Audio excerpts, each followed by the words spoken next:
Bien, partimos con esta segunda parte. Como decíamos, la perspectiva discursiva va a ir tomando fuerza y se va a definir por justamente atender a este proceso, ¿no? Cómo el lenguaje va ordenando nuestras percepciones. El lugar que tiene el lenguaje precisamente en eso, en el cómo comprendemos el mundo, cómo nos comprendemos a nosotros mismos y por lo tanto cómo es en el lenguaje en el que se basan finalmente nuestras formas de actuar, ¿no? En cuanto a nuestras formas de actuar, dependen de cómo percibimos, cómo construimos el mundo, ¿no? El lenguaje, justamente, o sea, lo que busca la perspectiva discursiva es justamente mostrar cómo el lenguaje puede ser usado para construir e- y crear la interacción social y diversos mundos sociales. Entremos aquí a ver definiciones de discurso de la psicología discursiva. Lupicinio Íñiguez y Charles Santaki, en un artículo muy celebrado en torno al análisis discurso y la perspectiva discursiva en psicología, que también es del año 92, eh, lo dicen así. El, dis- el discurso es un conjunto de prácticas lingüísticas que mantienen y promueven ciertas relaciones sociales. El análisis consiste en estudiar cómo estas prácticas actúan en el presente, manteniendo y promoviendo estas relaciones. Conjunto de prácticas lingüísticas que mantiene y promueve ciertas relaciones, mantiene y promueve relaciones. El análisis, por lo tanto, consiste en estudiar cómo estas prácticas están actuando aquí y ahora, cómo actúan en el presente y cómo mantienen y promueven ciertas relaciones sociales, es decir, atender a los efectos del lenguaje, los efectos en cuanto a mantener, pero también transformar. Ahí la idea de promover también tiene que ver con transformar las relaciones sociales. Por ello es sacar a luz el poder del lenguaje como una práctica constituyente y regulativa. Las personas siempre construyen a través del lenguaje versiones y eventos, modifican su despliegue discursivo en función de los contextos. Y esto tiene que ver con una necesidad de lograr efectos en relación al contexto. Aquí atiende a toda esta lógica de los actos de habla. O sea, tenemos que mirar al lenguaje no solo en cuanto a su contenido, sino en función de sus efectos. Cómo decir algo aquí y ahora tiene ciertos efectos. ¿Para qué es usado, no? En la interacción cotidiana, en el habla y discurso, en las actividades que la gente realiza, cuando dan sentido al mundo social. Aquí está a lo que hay que atender, ¿no? En la interacción cotidiana, en el habla y discurso, en las actividades que la gente realiza cuando dan sentido al mundo social, los recursos y a los recursos que son usados para ello, ¿no? Sistemas de categorías, vocabulario, nociones de persona, etcétera. Estos recursos dependen de estas actividades. La psicología discursiva cambia el énfasis desde la naturaleza de lo estático individual hacia la práctica dinámica y la interacción. ¿Qué hacemos nosotros como psicólogos discursivos? Justamente buscamos atender a la interacción cotidiana y buscamos atender a esa interacción cotidiana en cuanto, primero, atender a cómo se están desplegando categorías, vocabularios, nociones de persona, nociones de mundo, descripciones, etcétera. Y atendemos a los efectos que tienen esas descripciones en ese contexto específico. Y es decir, entendemos el lenguaje desplegado en contextos prácticos, en contextos de acción, buscando comprender qué es lo que se sostiene y qué es lo que también permite transformar. Los discursos son formas de hablar, pensar o representar una materia o tema en particular. Producen conocimiento significativo acerca de un tema. Este conocimiento influye en las prácticas sociales, asimismo tiene consecuencias y efectos reales. Los discursos no son reducibles a los intereses de clase, pero siempre operan en relación al poder. Son parte de la manera en que el poder circula y también a través de los discursos en que el poder es disputado. El cuestionamiento de si un discurso es verdadero o falso es menos importante que si es efectivo, qué es lo que hace, ¿no? Si es efectivo en la práctica. Cuando es efectivo organizar y regular las relaciones de poder, se instala como un régimen de verdad. Esto es Stuart Hall, la cita. En este contexto, ¿cuáles son los principales postulados de la psicología discursiva? Todas las formas del conocimiento, primero que todo, todas las formas del conocimiento son relativas a un momento histórico y culturales determinados. En ese contexto, aquello que nosotros tomamos como realidad emerge, la realidad que nosotros conocemos emerge de un proceso constructivo. Y, y por eso se habla de una construcción de la realidad. Esa construcción de la realidad es resultado de procesos sociales, de disputas que se despliegan justamente mediante prácticas discursivas. En este contexto, conocimiento y acción social son inseparables. Recuerden, nuestro conocimiento del mundo depende de categorías, pero esas categorías a su vez dependen justamente de prácticas sociales que no son, nosotros no participamos del espacio social simétricamente, los medios de comunicación transmiten una cierta versión, pero esas versiones son disputadas localmente, por ejemplo. O sea que pongo el ejemplo en relación a los medios de comunicación para mostrar un poquito las asimetrías en este proceso de participación en la construcción de la realidad. Asimetrías enunciativas, lo deberíamos llamar en términos discursivos, ¿no? En cuanto hay distintas fuerzas enunciativas a partir de diversas posiciones sociales. Nosotros podemos estar discutiendo acá algo, pero resulta que el matinal mañana dice, bueno, lo que dice. Entonces, y nos va diciendo qué es lo importante, qué es lo que, y va transmitiendo con mucha fuerza esto, ¿no? Por ello, conocimiento y acción social no son inseparables. El lenguaje y categorías sociales cristalizan modos de entender y actuar. El lenguaje finalmente constituye una forma de acción social. Aquí algunos recursos que nos provee la perspectiva discursiva para comprender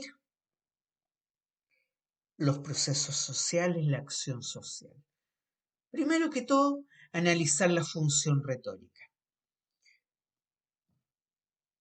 Cuando nosotros analizamos discursivamente, podemos abordar, estos no son necesariamente, esto es como una caja de herramientas. No todas las herramientas son útiles en todos los momentos, pero son miradas analíticas que provee la perspectiva discursiva para comprender la realidad social. Lo primero, insisto, la retórica. La retórica refiere a esto, a esta naturaleza persuasiva de la conversación y del texto. Se busca entender cómo cada enunciado tiene un lugar, ¿no? En relación a un contexto argumentativo, se despliega argumentativamente, intentando podemos mostrar cómo ciertas versiones de la realidad buscan anular otras versiones alternativas para instalar su propia verdad. ¿Cómo lo hace? ¿Qué recursos utiliza para ello? ¿Cómo se construye, por ejemplo, el hablante como una autoridad para decir la verdad acerca de lo que sea, acerca de lo que debe ser la educación, acerca de lo que debe ser la psicología social, ¿no? ¿Cuáles son los recursos argumentativos que yo estoy usando para dar solidez a la versión de lo que yo estoy diciendo y además para dar solidez a mi propia posición frente a ustedes? Repertorios interpretativos. Refiere a esto, ¿no? Sistemas de términos usados para, con cierta recurrencia para caracterizar y evaluar acciones, eventos y otros fenómenos. Aquí tenemos el repertorio, por ejemplo, muy clásico en la ciencia, el repertorio empiricista. O sea, estos son los hechos, son los hechos los que avalan esto. La ciencia suele usar una forma de hablar en que se basa en la construcción de hechos, que es lo que está ahí al otro lado, ¿no? Construcciones discursivas orientadas a consolidar una realidad extradiscursiva. La verdad del mundo que está ahí es independiente de nosotros, presentándose como representaciones objetivas del mundo.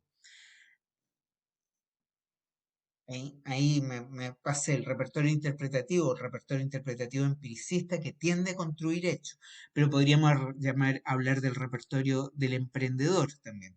El repertorio del emprendedor refiere a todo esto. No, es que cada uno tiene su lugar social en función de su propio esfuerzo. Si ahora que estamos en pandemia, es cierto, hay menos trabajo, pero en realidad todo depende del esfuerzo de cada uno. Si hasta la persona más incapaz puede salir a buscar, a vender huevos de campo y no sé qué, y lograr sobrevivir. Todo depende del propio esfuerzo, de tomar riesgos y con eso va a poder sobrevivir. Ese repertorio, que además opera tanto en nuestra sociedad chilena, es el repertorio del emprendedor o del emprendimiento, que es un repertorio con el cual se suele utilizar mucho para explicar la posición social que tienen los sujetos. O sea, si no estás bien, es que no eres no eres suficientemente emprendedor o emprendedora, ¿no? Narraciones, narrativas, tienen que ver con cómo contamos las cosas. Entonces, la mirada narrativa busca analizar esto, el cómo contamos las cosas, cómo damos cuenta de algo mediante la estructura de un relato. Cómo nos damos sentido a nosotros mismos y al mundo. Y el análisis de cómo se despliega ese relato en el cual nos damos sentido a nosotros mismos. Así, esta caja de herramientas finalmente se compone de una serie de preguntas básicas. Estas son algunas, entre otras. ¿Qué función tiene lo dicho? ¿Qué justifica? ¿Qué ataca? O sea, fíjense, aquí estamos hablando del lenguaje. Por eso aquí la principal herramienta que usa la perspectiva discursiva son las transcripciones. Imagínense esto en un contexto de una terapia familiar. Una terapia familiar, ¿no es cierto? El terapeuta, y pongo un ejemplo muy psicológico pero muy práctico, el terapeuta pone una familia a conversar y empieza a desplegarse las interacciones cotidianas, las formas de echarnos la culpa unos a otros. Y tú siempre no sé qué. Ah, ya estoy de nuevo. Y fíjate, es muy bonita la observación de los sistemas familiares, porque efectivamente el orden de la familia se sustenta en la interacción y y en una interacción que va reproduciendo, ¿no? Ciertas posiciones mediante ciertas interpelaciones de uno al otro, ciertos juegos de posiciones, etcétera, ¿no?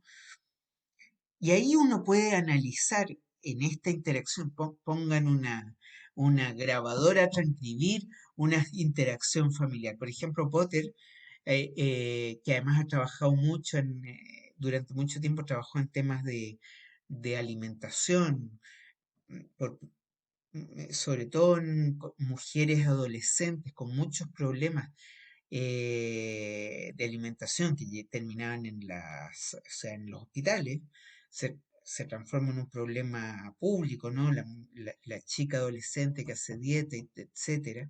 Entonces, una investigación que fue muy importante porque permitió desarrollar una política pública en torno a eso era cómo la familia se presionaba a la chica para que comiera, cómo ella se defendía, etcétera, y todo muy mal, así, bastante, no, es que tú no sé qué, etcétera, imagínense la interacción familiar. Entonces, mediante el análisis discurso, haciendo estas preguntas, teniendo transcripciones de estas interacciones naturalísticas que les llama Potter, que son las interacciones vivas, reales que tenemos en nuestros espacios sociales, en nuestra forma de actuación social, se hacía estas preguntas. Cuando habla no sé quién, ¿qué función tiene decir esto? ¿Qué función tiene en relación a la práctica social que tenemos al frente? ¿Qué justifica? ¿Qué ataca? ¿Cómo lo hace? ¿No? ¿Qué efectos tiene atacar de sí a la otra posición contraria? ¿Cómo se constituye algo como verdadero o bueno? ¿Cómo se constituye lo opuesto, lo falso, lo malo? ¿Mediante qué estrategia retórica se deslegitima al otro? ¿Qué efectos tiene la deslegitimación del otro? ¿Cómo se constituye un sujeto enunciador, el que habla? ¿No? ¿Por qué yo tengo la autoridad de decir? ¿Qué otros sujetos son constituidos? ¿Con qué atribuciones, responsabilidades y culpas aparecen estos sujetos? ¿No? ¿Con qué categorías sociales son construidas y utilizadas para clasificar el mundo social y a los distintos sujetos? ¿Cómo son sostenidas, son mantenidas esas categorías? ¿Qué objetos aparece en el mundo? ¿Qué mundo es construido? Son algunas preguntas que nos podemos hacer. No es necesario hacerse todas estas preguntas, pero ya nos sitúa en un contexto muy práctico.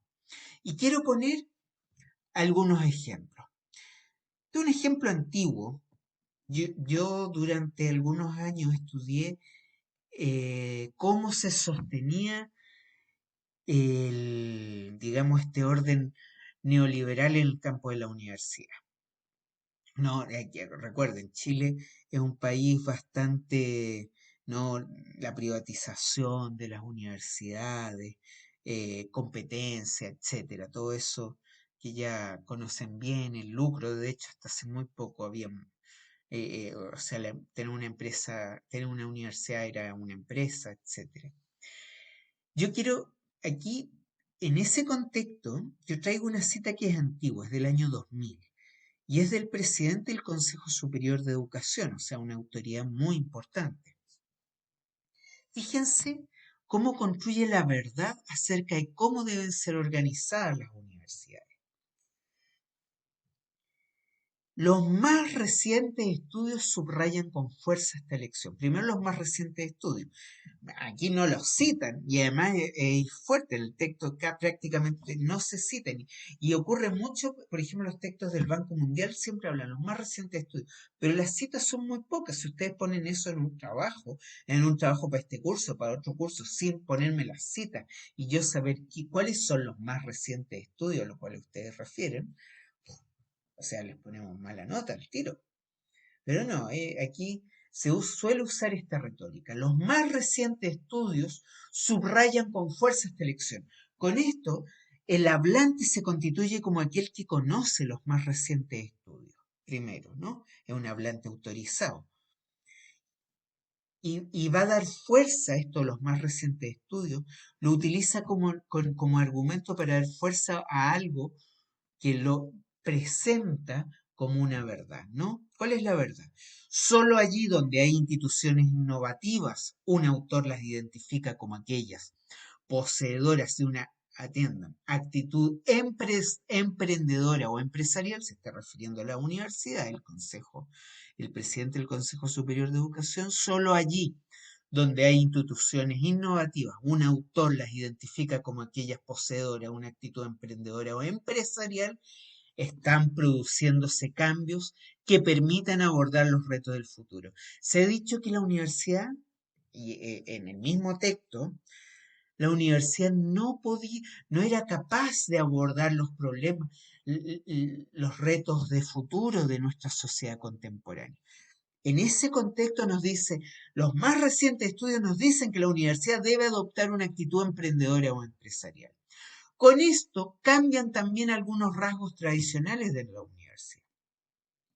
Por ejemplo, se flexibiliza el mercado laboral de los académicos. Esto tiene que ver con la precarización laboral. El texto es del año 2000.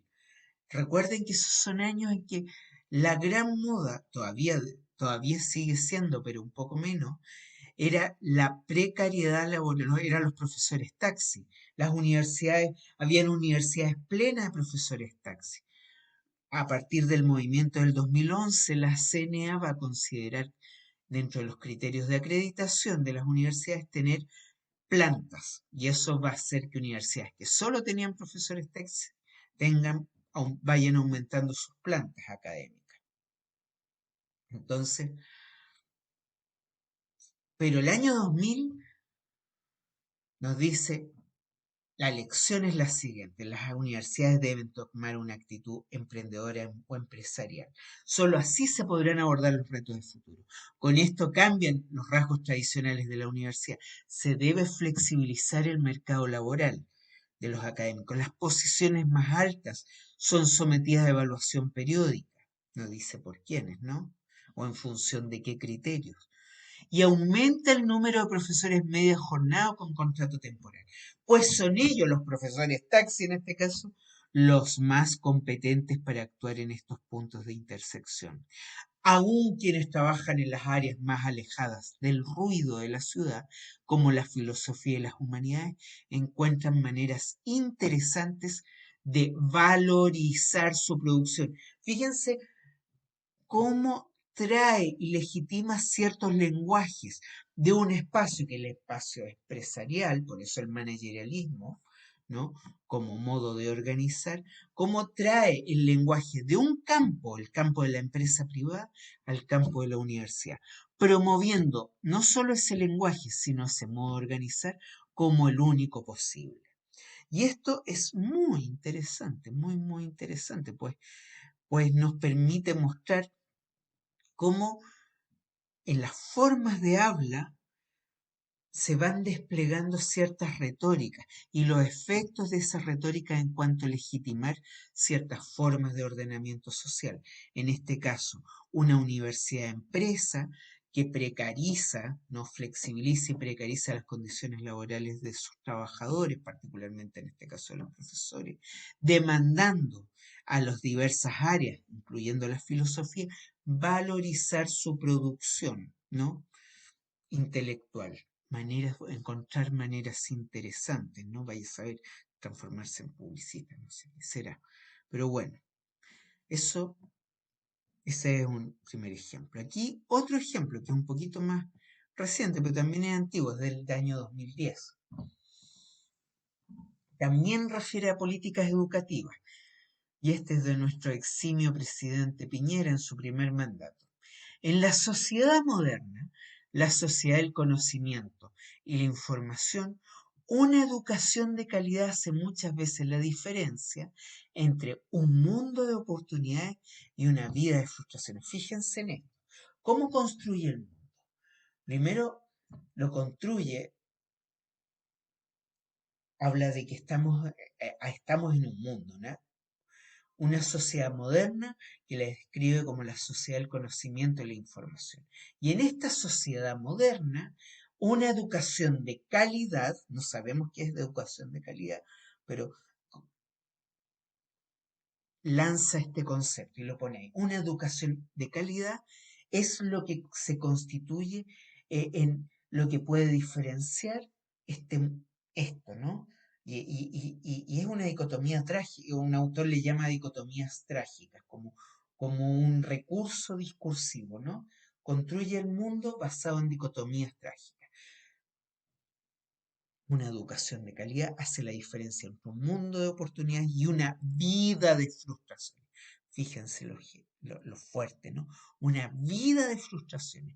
Desgraciadamente en el Chile de hoy, son pocos los niños y jóvenes que acceden a una educación de verdadera calidad.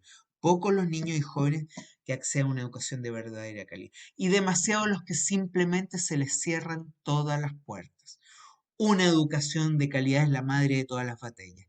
Y esta batalla no podemos seguir postergándola ni mucho menos perderla. Esta reforma es el más grande desafío y misión de nuestro gobierno. Apunta al corazón de lo que todo padre y madre quiere para sus hijos, que será una educación de calidad como la que da un buen colegio particular pagado. Ahí está el norte. Transformar a la educación pública en algo así como la que da un colegio particular pagado. obviando las heterogeneidades sociales y la función misma de la educación pública. Pero más allá de eso, quiero que se fijen en los recursos que son utilizados para construir una cierta versión de cómo es el mundo actual y cuál es el lugar que le cabe la educación y cómo debe ser esta educación. Entonces, aquí son citas que nos permiten mostrar cómo son desplegados los discursos y construyendo versiones del mundo que demandan algo, ¿no es cierto? Aquí está claro que los discursos se despliegan en el espacio social como práctica, constituyendo ciertas versiones del mundo que, insisto, tienden a legitimar algo, deslegitimar otras versiones y promover un cierto orden en el mundo, ¿sí? Que tiene que ver con la mirada más pragmática, ¿no? ¿Cuáles son los efectos de poner esto de un modo y no de otro? Ahora vamos a mirar otros ejemplos, ¿no? Fíjense, esto lo distribuyó el Ministerio del Trabajo, luego lo borró de sus redes sociales porque fue muy criticado. Pero miren, yo estoy haciendo teletrabajo, ¿no? Ustedes también de cierto modo están haciendo teletrabajo. Miren la construcción del mundo y del mundo del teletrabajador o de la teletrabajadora que hace este texto. Ya, inicio del día. Para mantener un límite entre lo laboral y lo doméstico, se recomienda, de ser posible, no trabajar en la misma habitación donde se duerme y cambiarse de ropa, no trabajar en pijama. Hay que ducharse, hacer la cama, ordenar el lugar de trabajo y preparar un café de inicio. Tener claro el horario de inicio y término de la jornada. Planificar 3 pausas en el día, una en la mañana, otra en la tarde y el almuerzo. En labores de digitación se recomienda no trabajar más de 20 minutos de manera consecutiva para evitar problemas de tipo musculoesquelético. Momentos de relajación y ocio. No para realizar actividades domésticas. Idealmente ponerse al sol unos minutos al día. Limitar el tiempo frente a las pantallas. En caso de experimentar síntomas de agotamiento, se puede realizar una pausa activa. Al finalizar, imaginar que el lugar del trabajo está cerrado. No entrar ni para limpiar ni realizar tareas rápidas. O sea, primero, se supone, fíjense, que primero hay un lugar de trabajo distinto al comedor de la casa, al lugar donde uno duerme. O sea, uno tiene un escritorio especialmente para trabajar. Luego, las tareas domésticas no dependen del teletrabajador o de la teletrabajadora. Hay alguien, parece, que se hace cargo de las tareas domésticas. Este teletrabajador, teletrabajadora no hace labores de cuidado, ya sea de enfermos, de adultos mayores o de niñas o niños. Los niños ahora, 4 años tienen nuestro hijo, todos los días en las mañanas tiene clase online. 4 años. Obviamente no está solo en las clases online. Uno de nosotros tiene que hacerlo. Entonces ahí vamos, yo con el computador al lado ahí y el Bruno ahí en sus clases y yo o participando en una reunión, hoy día participando en el consejo de escuela con un fono acá, tratando de escuchar el consejo de escuela mientras ahí apoyando al Bruno y estimulando al Bruno que vaya metiéndose en su actividad, etcétera. Entonces, es el mundo. Imaginar realizar actividades que llenen tiempos de ocio, como leer, hacer manualidad o deporte, idealmente limitando el uso de tecnología, agendar momentos para llamar a las personas con las que se tienen vínculos afectivos. El mundo del teletrabajo real dista mucho de esto, pero aquí se promueve una determinada forma de comprender el teletrabajo bastante que con ello no solo delegitima ciertas posiciones sociales, aquí yo no me encuentro como teletrabajador y eso que soy bastante privilegiado, no me encuentro ahí. ¿Y qué pasa con el resto? Aquí se producen procesos de exclusión, inclusión, etcétera. Veamos otros discursos así. Muéstrale, eh, eh, muéstrale a ella que es un mundo de hombres. Esto es antiguo. Fíjense. Fíjense en esto. El hombre está con una corbata supuestamente muy bonita, ¿no? Es una corbata y está este hombre ahí con su corbata esperando que lo atienda y esta mujer arrodillada atendiéndole, ¿no? como rindiéndole pleitesía. Esta publicidad es de hace 50 años atrás, no es hace tanto tiempo. Eh, de hecho, aquí podemos ver otra publicidad de Mr. Músculo, ¿no? Bastante reciente. Fíjense que en Mr. Músculo hasta hace poco siempre era la mujer la que limpiaba y el hombre el que le decía cómo limpiar, ¿no? Además, con una bata como de científico que llega Mr. Músculo, ¿no? Entonces, quien tiene el conocimiento y la ciencia es Mr. Músculo, que además es musculoso, alto, etcétera, y la mujer ahí con su esponjita ahí pues, lista a limpiar con el producto que le diga el señor Mr. Músculo. Aquí hay un discurso que promueve un determinado orden social y es un discurso que se despliega no solo mediante palabras textuales, sino que se despliega mediante imágenes, etc. Les recomiendo un texto, a quienes quieran leer más de análisis y discurso, les recomiendo este texto. El análisis y discurso implica analizar. Crítica de 6 atajos analíticos, porque ahí van a ver que la perspectiva de discurso, esto está en Atenea Digital. Eh, Lo pueden poner el análisis y discurso implica analizar, entre comillas, en el Google y se les va a salir al tiro el artículo en PDF.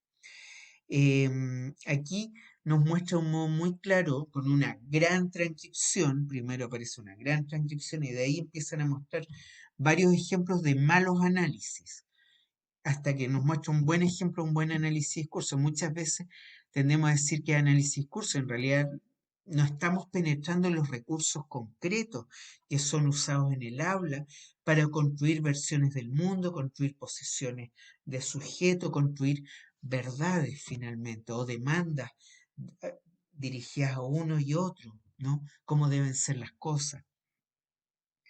Eh, en este texto, los autores muestran muy claramente cómo puede analizarse el discurso. Se los recomiendo, ¿por qué? Porque quiero que empiecen a hacer un ejercicio. Este ejercicio lo vamos a repetir la próxima vez. Buscar un texto, les voy a pedir para este y la próxima semana en la misma tarea, no son dos tareas. La próxima semana, la próxima clase, vamos a volver a exponer más ejemplos de esto, con cosas más contingentes. Entonces, la próxima clase voy a volver sobre lo discursivo y vamos a volver a ver ejemplos. La próxima clase asincrónica, que la vamos a subir la próxima semana, y ahí vamos a volver a reiterar esto, que es cuál es esta tarea. Buscar algún texto, por ejemplo, un discurso oficial. Por ejemplo, el discurso, hoy día hubo un discurso, digo ayer, no, hoy día estamos a jueves, pero ayer miércoles hubo un discurso que vale la pena mirar, ¿no? Este de una enfermera que lee todo un texto, ¿no? Frente en una suerte de pseudo cadena televisiva, ¿no? En La Moneda, ¿no? Diciendo no al gobierno, no sé qué, y responsabilizando a la gente, digamos, por el descuidado ante el coronavirus, etcétera. Seleccionen algún texto, un discurso oficial, una noticia, un posteo u otro, que les haya a ustedes llamado la atención relativo al contexto que estamos viviendo e intenten elaborar una suerte de análisis, mostrando qué recursos son utilizados, cómo se construye una retórica que promueve algo, deslegitima otra cosa, etcétera. ¿Cuáles podrían ser sus efectos? Para eso pueden considerar estas preguntas básicas señaladas que son en la diapositiva 17, que son estas. Esta es la diapositiva 17. Es un ejercicio. Partan haciendo lo que cojan ahora un discurso, partan poco a poco tratando de hacer un análisis.